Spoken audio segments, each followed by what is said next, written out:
Welcome back, my friends, to another journey into the darkest corners of human curiosity. Before we begin tonight's tale, if you're new here, please hit that like button, subscribe, and turn on notifications. Trust me, you'll want to be here for every story we uncover. Because tonight, we're going somewhere science was never meant to go. Tonight, we're not talking about ghosts. We're not talking about demons or monsters hiding under your bed. No. Tonight, we're talking about something far more terrifying. The human mind. Throughout history, humanity has asked the same questions. What happens after we die? Is there a God? Is there a heaven or a hell? Philosophers have debated it. Religious leaders have preached about it. And scientists have tried to prove it. But what happens when science goes too far? What happens when, in the pursuit of divine truth, we strip away everything that makes us human? What happens when we remove all 5 senses, sight, sound, touch, taste, smell, and leave a person alone, completely alone, with nothing but their thoughts? Some scientists believe that our senses are a barrier, that they cloud our perception of eternity, that if we could just remove them, we could finally hear God. But what if what they heard wasn't God at all? The story I'm about to tell you takes place in 1983 in an undisclosed facility with a team of deeply religious scientists and one elderly volunteer who believed he had nothing left to lose. By the end of this experiment, he would lose everything. Are you ready? Because once we open this door, there's no going back. Let me take you back to 1983. The Cold War was still raging. Technology was advancing at an unprecedented rate. And in a secret research facility, location unknown, funding unknown, a team of scientists gathered for what they believed would be the most important experiment in human history. These weren't ordinary scientists. No, these were men and women of deep faith, believers, people who had dedicated their lives not just to science, but to understanding the divine. They had PhDs in neuroscience, psychology, theology. They had spent years studying the brain, consciousness, and the nature of human perception. And they had developed a theory, a radical, controversial, dangerous theory. They believed that the 5 senses, the very things that connect us to the physical world, were actually blocking us from perceiving the spiritual realm. That sight, sound, touch, taste, and smell were like static on a radio, preventing us from tuning into the frequencies of God. Think about it for a moment. When was the last time you experienced true silence, true darkness, true nothingness? We live in a world of constant stimulation. Lights, sounds, sensations bombarding us every second of every day. Our brains are constantly processing information from the outside world. We never get a moment of pure, unfiltered consciousness. But what if we could? What if we could remove all external input? What if we could leave a person alone with nothing but their thoughts, their soul, their connection to the divine? The scientists believed that in that state of complete sensory deprivation, a human being could finally hear God, could finally establish direct contact with the Creator, could finally answer the question that has haunted humanity since the beginning of time. Are we alone in the universe? And so they designed an experiment that would require a volunteer to undergo a procedure so extreme, so irreversible, that finding someone willing to participate seemed impossible. They needed someone with nothing to lose, someone who had already given up on life, someone who was willing to sacrifice everything for the possibility of touching eternity. And then they found him. His name has been lost to history. Or perhaps it was never recorded at all. All we know is that he was an elderly man, late 70s, maybe early 80s. His wife had passed away years earlier. His children, if he had any, had stopped visiting. He lived alone in a small apartment, spending his days staring at the walls, waiting for death to finally take him. When the scientists approached him with their proposal, he didn't hesitate.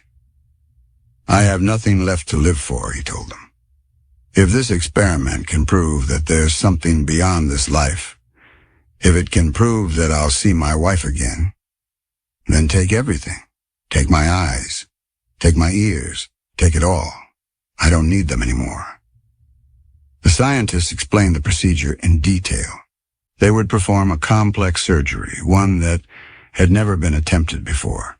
They would sever every sensory nerve connection to his brain, everything one. He would retain full muscular function. He could still move, still speak, still breathe on his own, but he would not be able to see, not be able to hear, not be able to taste, smell, or feel. No light, no sound, no sensation of heat or cold, no sense of touch, not even pain. He would be trapped inside his own body, alone with his thoughts, cut off from the physical world entirely. Can you imagine that? Close your eyes for a moment. Now imagine you can't hear my voice, can't feel the chair you're sitting in, can't smell the air around you, can't taste anything, just nothing, pure, absolute nothingness. How long do you think you could last before you went insane? The man signed the consent forms. The surgery was scheduled. And on a cold morning in November 1983, he was wheeled into an operating room deep within the facility.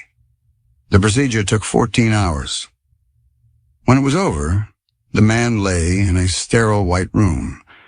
Though he couldn't see the white walls, couldn't hear the hum of the machines monitoring his vital signs, couldn't feel the bed beneath him. He was alone, completely and utterly alone, and the experiment had begun. For the first 3 days, the man seemed stable. The scientists monitored him through cameras and microphones. They watched as he lay motionless in the bed, occasionally moving his lips, speaking words he couldn't hear himself say. His speech was slurred, jumbled, disconnected. Without the ability to hear his own voice, he had no way to modulate his tone or pace. He would ramble for hours, his words running together in long, incomprehensible streams of consciousness. The scientists recorded everything. They analyzed his brain activity, looking for patterns, for signs of heightened spiritual awareness. But for 3 days, nothing unusual happened. And then, on the 4th day, something changed. The man suddenly sat up in bed. His mouth moved rapidly, forming words that the scientists struggled to understand through the slurred speech. "Voices," he said. "I hear voices." The scientists leaned closer to the monitors. This was it. This was what they had been waiting for. "Describe the voices," one scientist said into a microphone, knowing the man couldn't hear the question, but hoping his thoughts would guide him to elaborate. And he did. "Whispers," the man said, his sightless eyes staring at nothing. "Hushed, unintelligible. Like they're far away, like they're in another room. I can't make out the words, but they're there. I'm not alone anymore." The scientists exchanged glances. Some were excited, others were concerned. "It's probably just the onset of psychosis," one scientist said. "Sensory deprivation can cause auditory hallucinations. This is expected." But the lead scientist, a man who had dedicated his entire life to this moment, wasn't convinced. "Let's wait," he said. "Let's see what happens." And so they waited.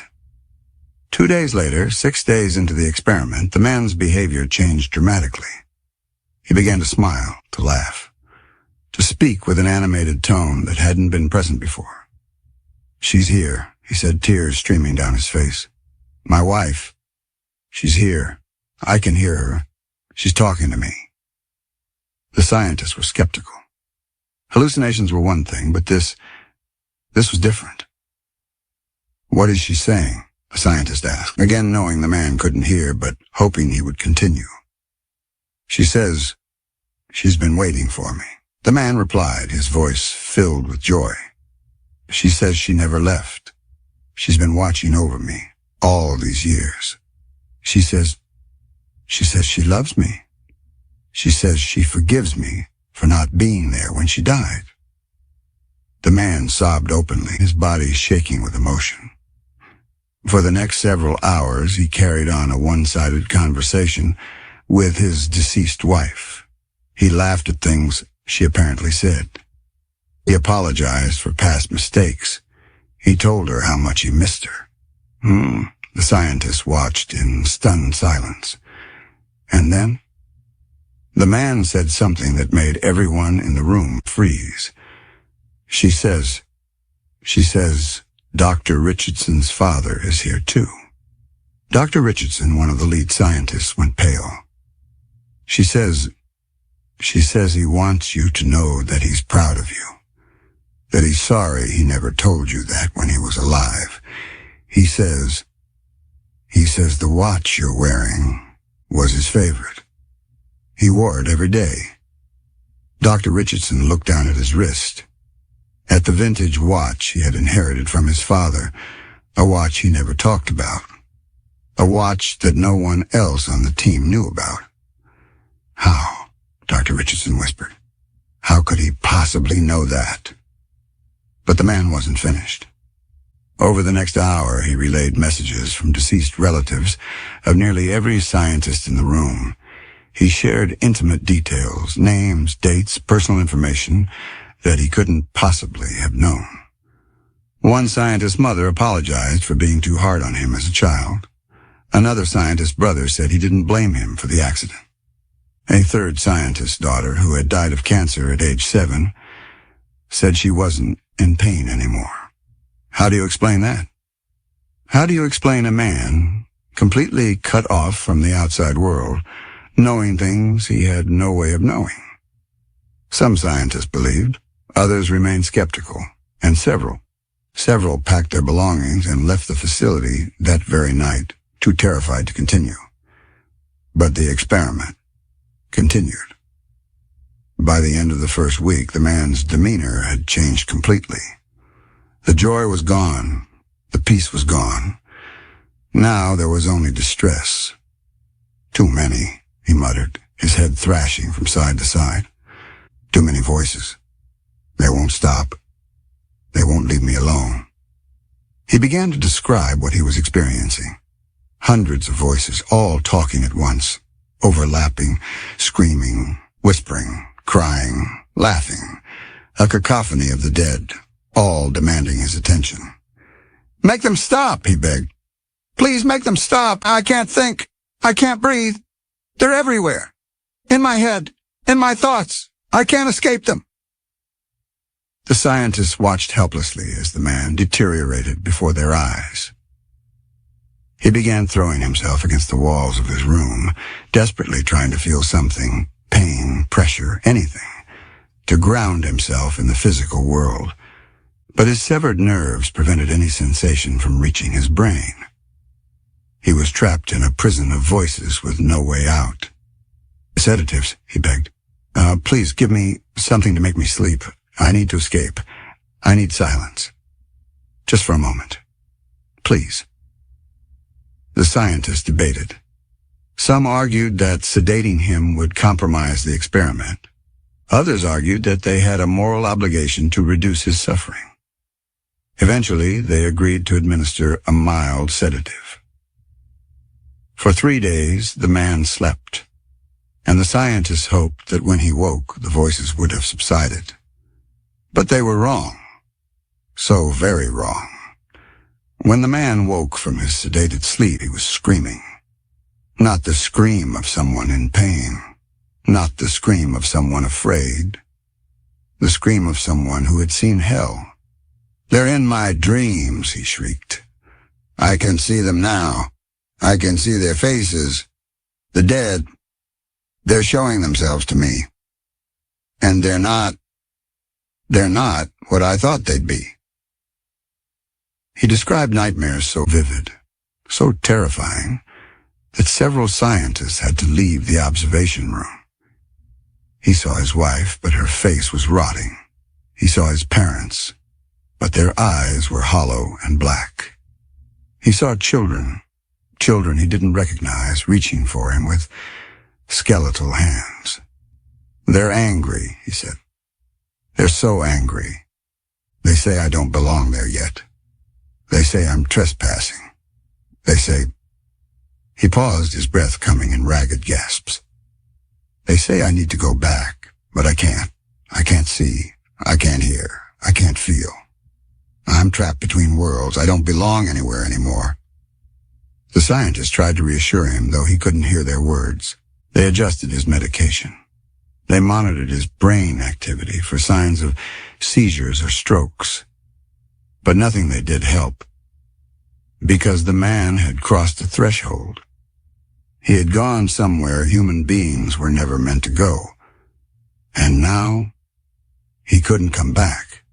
The next day, day 12 of the experiment, the man began to mutilate himself. He clawed at his eyes, trying desperately to see something, anything.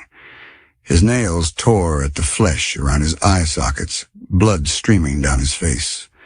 Though he couldn't feel the pain, couldn't see the blood. He bit down on his own arm, tearing chunks of flesh away, trying to create a sensation strong enough to break through the severed nerves. The scientists rushed into the chamber and restrained him, strapping him to the bed so he couldn't harm himself further. And that's when he started screaming the words that would haunt every scientist present for the rest of their lives. "No heaven! No forgiveness! No heaven! No forgiveness!" He screamed it for 5 hours straight. His voice grew hoarse, then silent, but his mouth kept forming the words. The voices he was hearing had changed. They were no longer the voices of loved ones. They were no longer offering comfort or peace. They were voices of the damned. They spoke of hell, of eternal suffering, of a world beyond death that was not paradise. They were too close to the truth. Surely, if they just waited a little longer, the man would break through to the other side. Surely, he would finally hear God. Surely, surely. For 2 more weeks, the man lay strapped to the bed. He stopped speaking coherent sentences. He stopped eating. The scientists had to hydrate him intravenously. His eyes, those sightless, damaged eyes, leaked tears constantly. An endless stream of silent crying that never stopped. His body was wasting away. His mind was gone, but his heart kept beating. And then, on day 26 of the experiment, something changed. The man stopped struggling, stopped crying, stopped moving entirely. He simply lay there, staring at the ceiling with those ruined eyes, his chest rising and falling with shallow breaths. The scientists watched, unsure what to do, and then, slowly, the man turned his head. He turned his head toward the observation window, toward the scientists watching him. And despite his blindness, despite the fact that he couldn't possibly see them, he made direct eye contact with Dr. Richardson. Focused, intentional, aware. Dr. Richardson felt his blood run cold. The man's lips moved, his voice, barely a whisper, was picked up by the sensitive microphones in the room. And he said, "I have spoken with God, and he has abandoned us." The heart monitor flatlined. The man was dead. The scientists rushed into the room, performing CPR, injecting adrenaline, doing everything they could to revive him. But it was too late. The autopsy revealed no cause of death, No heart attack, no stroke, no brain hemorrhage. His body simply stopped, as if his soul had finally found a way to escape. The facility was shut down immediately. The experiment was classified. Every scientist involved was required to sign non-disclosure agreements. But rumors spread. Whispers of the experiment leaked into conspiracy circles, into dark corners of the internet, into the collective consciousness of those who seek forbidden knowledge. And the question remains, what did that man really experience? Was it psychosis? A complete mental breakdown brought on by extreme sensory deprivation? Or was it something else entirely? Something that sensory deprivation didn't cause, but merely revealed. Scientists have long known that when the human brain is cut off from external input, it doesn't fall silent. No, quite the opposite. It begins to create, to fill the void with its own electricity, its own ghosts, its own echoes. But what if those echoes aren't hallucinations? What if they're signals? What if the noise of daily life is drowning out something we were never meant to hear? The man in that sealed white room spent nearly a month suspended between existence and oblivion. No sight, no sound, no touch, no anchor to reality. And in that void, in that silence deeper than the tomb, something answered him. The scientists who were there that day rarely speak about it.